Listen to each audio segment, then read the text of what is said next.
Hi விவஸ் அனைவருக்கும் வணக்கம். இன்றைக்கி இளநீர் பாயாசம் தேங்காய் பால் ஐஸ்கிரீம் ரெண்டையும் பார்த்துருவோம். அதுக்கு நான் 2 இளநீ உடச்சி எடுத்துக்கிட்டு வந்திருக்கேன். அதுக்கப்புறம் அதோட வழுக்க அதையும் நான் தனியாக எடுத்துக்கிட்டு வந்திருக்கேன். இதோட நான் சுகர் சிரப் சேர்க்கலை, அதுக்கு பதிலாக வெல்லம் தான் நான் சேர்க்க போகிறேன்.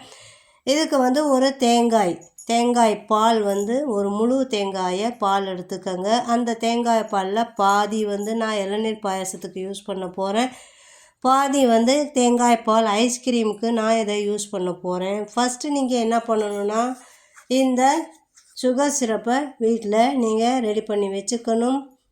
அதே மாதிரி தேங்காயை சின்ன சின்னதாக கட் பண்ணி வச்சுக்கோங்க. இந்த வழுக்கையை சின்ன சின்னதாக டெக்கரேஷனுக்காக வழுக்கையை பாதி அளவு கட் பண்ணி வச்சுக்கோங்க.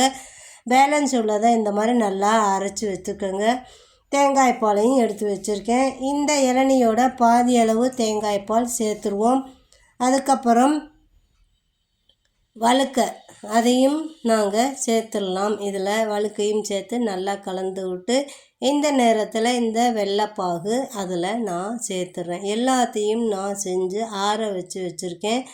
அப்போ தான் உங்களுக்கு இந்த இளநீர் பாயாசம் டேஸ்ட்டை கொடுக்கும். அதனால் எல்லாத்தையும் செஞ்சு ஆற வச்சுட்டு அதோடு சேர்த்துக்கங்க. சூப்பரான சுவையில் இளநீர் பாயாசம் ரெடி ஆயிரும். இது இந்த வெயில் நேரத்துக்கு இந்த மாதிரிலாம் வீட்டில் நீங்கள் செஞ்சு கொடுத்தீங்கன்னா குழந்தைங்களும் ஹேப்பியாக இருப்பாங்க, நீங்களும் என்ஜாய் பண்ணி சாப்பிடுங்க. உடலுக்கு குளிர்ச்சி தரக்கூடிய இந்த இளநீர் பாயாசம் பெரிய விருந்துகள் எல்லாம் இப்போது கொடுக்க ஆரம்பிச்சிட்டாங்க. ஆனால் அவங்க சுகர் சேர்த்து தான் கொடுப்பாங்கன்னா அதுக்கு பதிலாக வெல்லம் சேர்த்துருக்கேன்.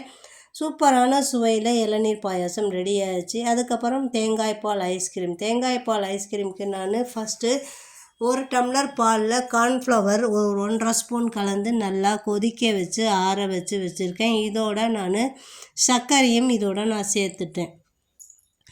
தேங்காய் பால் ஐஸ்கிரீமுக்கு சர்க்கரை தான் சேர்க்கணும், ஏன்னா அதோட கலர் மாறிடும். அதனால் சுகர் நான் சேர்த்துருக்கேன். இது நல்லா ஆற வச்ச இந்த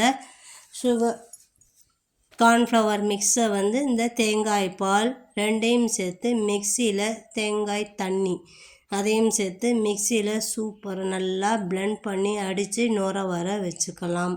ஃபஸ்ட்டு இந்த கலவையை மிக்சியில் சேர்த்துருவோம். சேர்த்து அடிச்சிடலாம். அடித்ததுக்கப்புறம் நீங்கள் இந்த தேங்காய் பாலையும் சேர்த்து இதோட நல்லா அடித்து வச்சுக்கிட்டிங்கன்னா நுர வர இது வந்துடும். ஃபஸ்ட் டைம் சேனல் பார்க்குறவங்க மறக்காமல் லைக் பண்ணி வச்சுக்கோங்க, ஷேர் பண்ணி வச்சுக்கோங்க, சப்ஸ்கிரைப் பண்ணி வச்சுக்கோங்க, பக்கத்தில் இருக்கிற பெல் ஐக்கானை கிளிக் பண்ணி வச்சுக்கோங்க.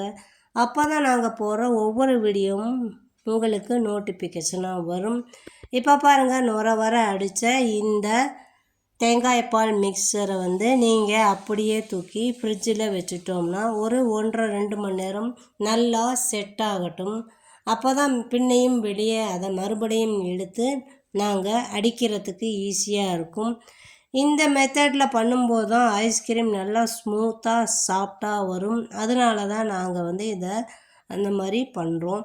இப்போ பாருங்கள், வச்ச ஐஸ்கிரீம் 2 மணி நேரம் கழித்து இதை நீங்கள் பார்த்தீங்கன்னா நல்லா செட் ஆகிருக்கு பாருங்கள். இதை பின்னையும் மிக்சியில் போட்டு நல்லா ஸ்மூத்தாக அடிச்சுக்கிட்டோம்னா அந்த க்ரீமி டெக்ஸ்சர் அப்போ தான் வரும், இல்லைன்னா வராது. அதுக்கு நான் மோல்டு எடுத்து வச்சுருக்கேன் பாருங்கள். அதையும் ஃபஸ்ட்டு இதை மிக்சியில் நல்லா அடிச்சுக்குவோம். அடிச்சுட்டு இங்கே பாருங்கள், இந்த மாதிரி ஸ்மூத் பேஸ்ட்டாக வந்துருச்சு பாருங்கள். இதை எடுத்து இந்த நேரத்தில் நீங்கள் மோல்டில் ஊற்றி செட் பண்ணி ஃப்ரீசரில் ஓவர் நைட் நீங்கள் வச்சுட்டிங்கன்னா நல்லா செட் ஆயிரும். பேலன்ஸ் உள்ளதை நான் குட்டி டிஃபனில் நான் ஊற்றி வச்சுருக்கேன். அடுத்த நாள் மார்னிங் பார்த்தோம்னா பாருங்கள், சூப்பராக எம்மியாக ஐஸ்கிரீம் ரெடி ஆயிடுச்சு. அதை ஒரு பவுலில் வாட்டர் வச்சு அதை வச்சுருவோம். அதே மாதிரி நான் கிண்ணத்தில் வச்சதும் நல்லா ரெடி ஆயிடுச்சு பாருங்கள். இதையும் பீஸ் போட்டு கட் பண்ணிடலாம். தேங்காய் பால் ஐஸ்கிரீம் இவ்வளோ ஸ்மூத்தியாக ரெடி ஆகிடுச்சு பாருங்கள். எடுக்கிறதுக்கு கூட நல்லா ஈஸியாக வந்துச்சு.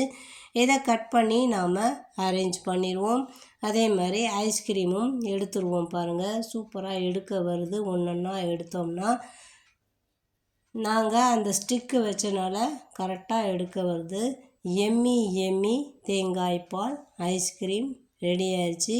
இதே மாதிரி பிளேட்டில் நாங்கள் நல்லா அரேஞ்ச் பண்ணிடுவோம். ஒரு சில ஸ்டிக்கு கொஞ்சம் பெருசாக இருந்தனால அது வந்து நல்லா ஸ்டிக்கு வெளியே தெரியுது. அப்புறம் தேங்காய் இளநீர் பாயாசம் அதுவும் சூப்பராக ரெடி ஆயிடுச்சு பாருங்கள்.